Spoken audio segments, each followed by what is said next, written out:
1910년 8월 29일부터 1945년 8월 15일까지 무려 35년 동안 한국을 쑥대밭으로 만들어 놓은 일본. 당시 일본 때문에 한국은 세계에서 가장 가난한 국가가 되었습니다. 1955년 한국의 1인당 국민 총생산은 7만원 수준으로 세계 최빈국이었는데요. 우리가 흔히 말하는 단어 쌍팔년도가 바로 1988년이 아니라 1955년을 말하는 것이죠. 단기 기원 4288년이 바로 1955년을 나타내기 때문인데요. 옛날 스타일을 지칭할 때 우리는 쌍팔년도라 말하고 있습니다. 쌍팔년도에 세계에서 가장 가난했던 나라 한국이 제 아무리 한강의 기적을 이루고 고속성장하여도 일본은 한국보다 10배나 잘 살았습니다. 1992년 한국의 GDP는 3,501억 달러였는데요. 일본은 3조 9,090억 달러. 정확히 일본이 한국보다 11.165배 잘 살았던 것이죠. 자, 그런데요, 지금 이 차트들을 보시면 한국의 GDP는 아직까지도 기울기 62도로 하늘을 가르며 나르고 있는 반면 1990년대부터 일본은 제자리 걸음을 하고 있습니다. 일본의 경제를 말할 때 잃어버린 20년이라는 소리가 괜히 나온 것이 아니죠. 일본이 현재 얼마나 심각한 상황이냐면 1995년 당시 일본의 GDP가 6,400조 원이었는데요. 현재 GDP가 얼마인지 아십니까? 5,820조 원. 그러니까 일본의 GDP는 지금으로부터 24년 전보다 500조 원이나 더 낮아졌다는 뜻입니다. 같은 기간 한국의 GDP는 3배 가까이 퀀텀 점프를 하며 절대 금액으로는 1000조 원이 넘게 늘어나는 기적을 보여주었습니다. 세계에서 가장 가난한 국가였던 한국이 일본 경제를 앞지를 놔도 머지않은 수준까지 와버렸습니다. 국제통화기금 IMF는 2023년이면 한국의 1인당 구매력이 일본을 추월한다 라는 충격적인 발표를 내놓았고, 실제로 지난 10수년간 한국의 대표적인 대기업인 삼성, SK, LG가 글로벌 무대에서 말도 안 되는 속도의 성장을 보이면서 일본의 대기업들이 여럿 무너져 내렸습니다. 일본 전자업계의 제왕이라고까지 불렸던 샤프는 삼성과 LG의 기술력 그리고 가격 경쟁력에 따라가지 못해 결국 대만의 흥하이 그룹에 팔려버렸고, 일본의 대표적인 대기업 중 하나였던 도시바는 랜드 플래시 메모리 반도체 사업에 집중적으로 투자하며 삼성에 덤벼봤지만 미국 원전 사업을 잘못 건드려 심각한 데미지를 입으며 결국에는 SK하이닉스와 컨소시엄에 상당한 지분을 팔게 되었죠. 소니도 비슷합니다. 스마트폰 세계 1위인 삼성이 소니의 안방인 일본에서까지 최근 이렇게 고속 성장하자, 반대로 소니의 스마트폰 판매는 땅을 뚫고 지하실 592층으로 향하고 있습니다. 소니의 스마트폰 사업이 얼마나 심각한 상황인지 유럽과 인도에서 완전히 철수 단계까지 와버린 충격적인 소식은 지금 보시는 이 영상을 통해 아주 자세하고 시원하게 알아보실 수 있고요. 언제나 그랬듯이 영상 아래 링크 남겨둘게요. 이렇게 일본 대기업들이 산산조각이 난 후에도 일본은 여전히 천하태평이죠. 그동안 일본 정부는 일본 기업들에만 말도 안 되는 보조금을 지급하며 일본 내수 시장을 지켜왔기 때문에 그나마 일본 기업들이 살만했던 것이죠. 대표적인 예로 일본의 1위 통신사 NTT 도코모가 애플과 소니에 말도 안 되게 높은 보조금을 뿌린 반면 삼성의 갤럭시 노트 9에는 터무니없게 낮은 보조금을 책정하며 한국 제품을 유난히도 견제하는 모습을 확인할 수 있습니다. 이런 악조건 속에서도 최근 일본에서마저 질주하고 있는 삼성이 정말 대단해 보입니다. 이렇게 상황이 완전히 역전되자 일본이 또다시 한국에 시비를 걸기 시작하였습니다. 2019년 7월 1일 일본의 경제산업성은 한국을 백색 국가 리스트에서 제외시켜버리면서 한국의 심장과도 같은 반도체 산업에 타격이 될 만한 불화수소 포토레지스트 폴리이미드 수출을 규제하기 시작하였습니다.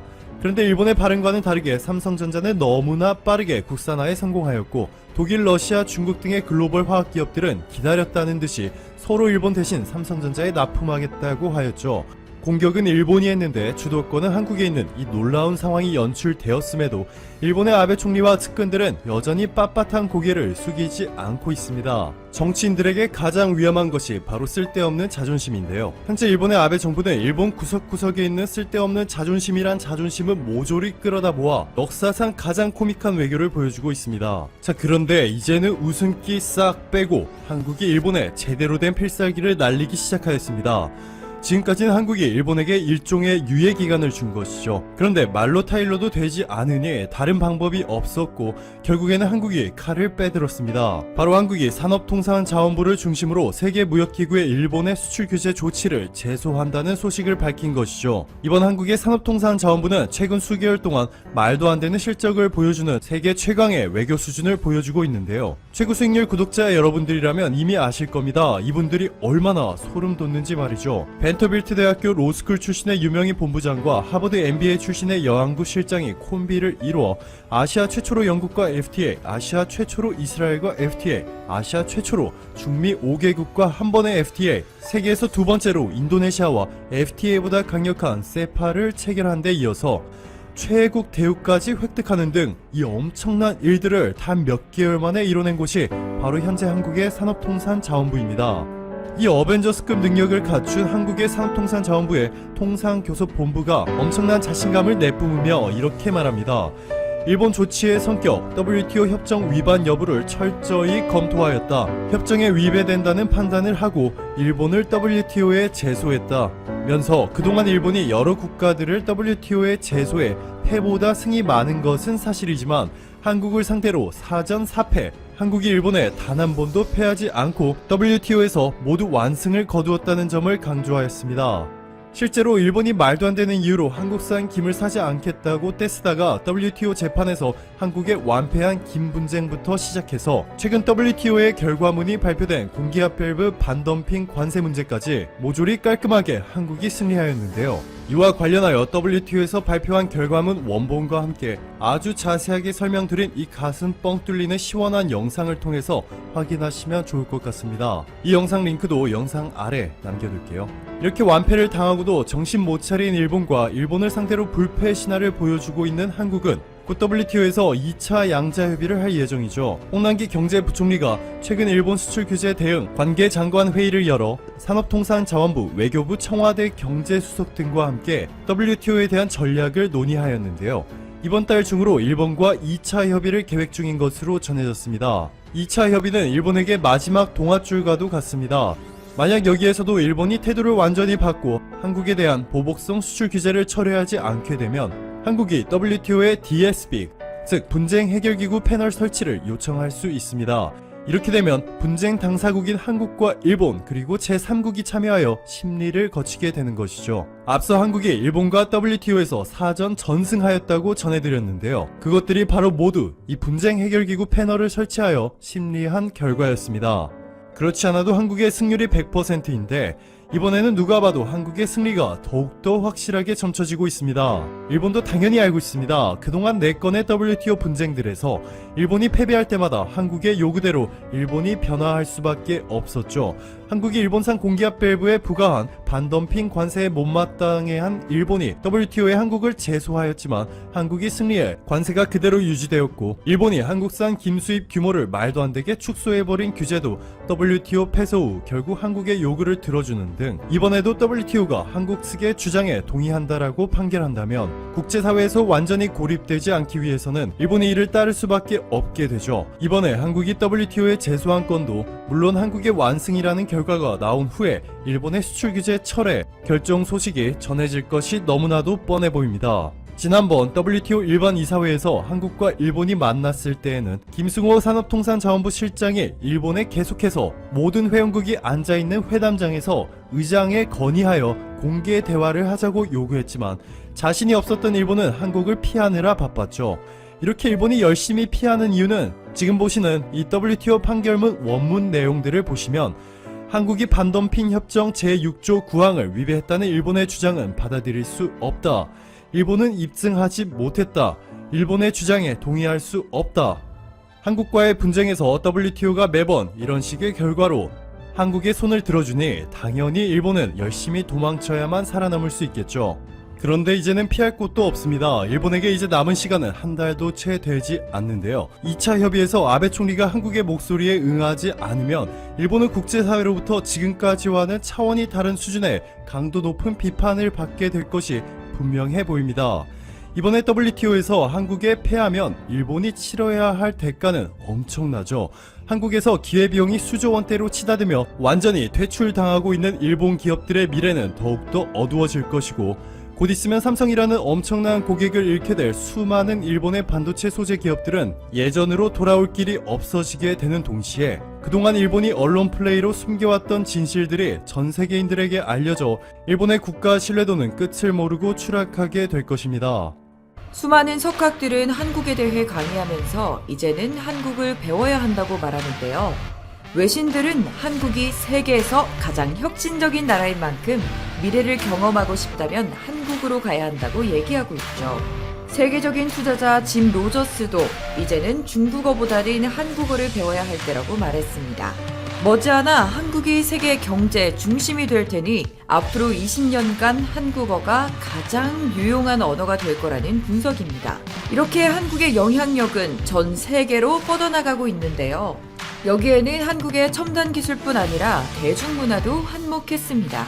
미국에서 멋진 아시아 문화를 일컫는 아시안 쿨의 중심엔 한국이 있는데요. K-팝부터 드라마까지 한국 문화의 특성을 돋보이는 K 콘텐츠가 주목받고 있기 때문입니다. 해외 전문가들은 K 콘텐츠가 단순한 인기에서 끝나는 것이 아니라 시대 정신을 반영하고 있어서 그 의미가 아주 깊다고 말합니다.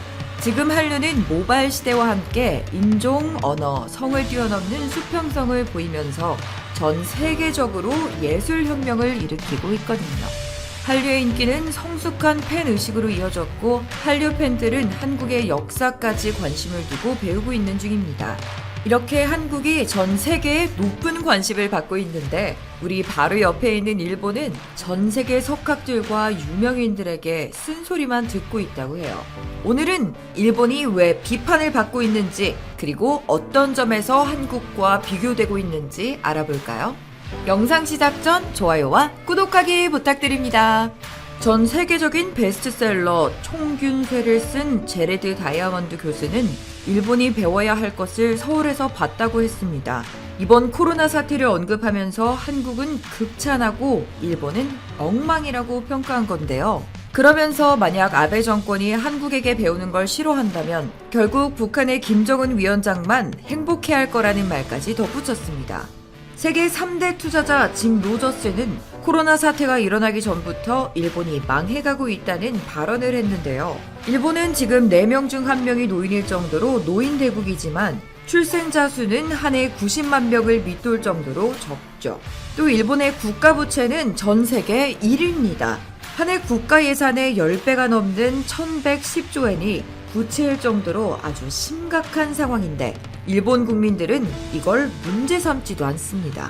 그래서 짐 로저스는 일본의 가장 큰 문제로 국민들의 폐쇄성을 꼽습니다. 그러면서 2050년쯤에는 일본이 범죄 대국이 될 거란 말을 덧붙였는데요. 나라가 혼란스러우면 국민 전체가 불만을 느껴서 분노, 폭력, 사회 불안이 커지는데 앞으로 일본이 그렇게 될 가능성이 크다는 겁니다. 그리고 코로나 사태 이후엔 아베의 대책이 실패했다며 아시아 최악이라고까지 말했습니다. 이렇게 일본이 망해가고 있는 만큼 실제로 짐 로저스는 일본에 관한 주식을 모두 처분했다고 합니다. 짐 로저스는 일본을 강하게 비판했지만 한국은 칭찬하기 바빴습니다.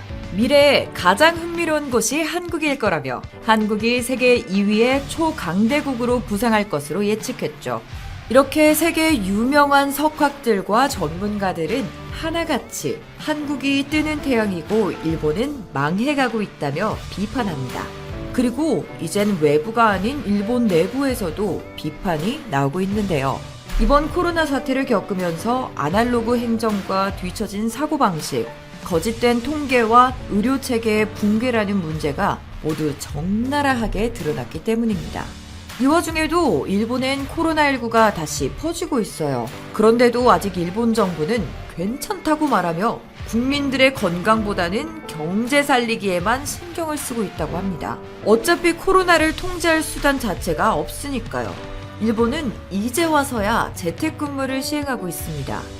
반대로 한국은 일본과는 다르게 이번 코로나 사태에서 K-방역을 통해 세계적으로 투명하고 청정한 국가라는 이미지를 갖게 됐어요.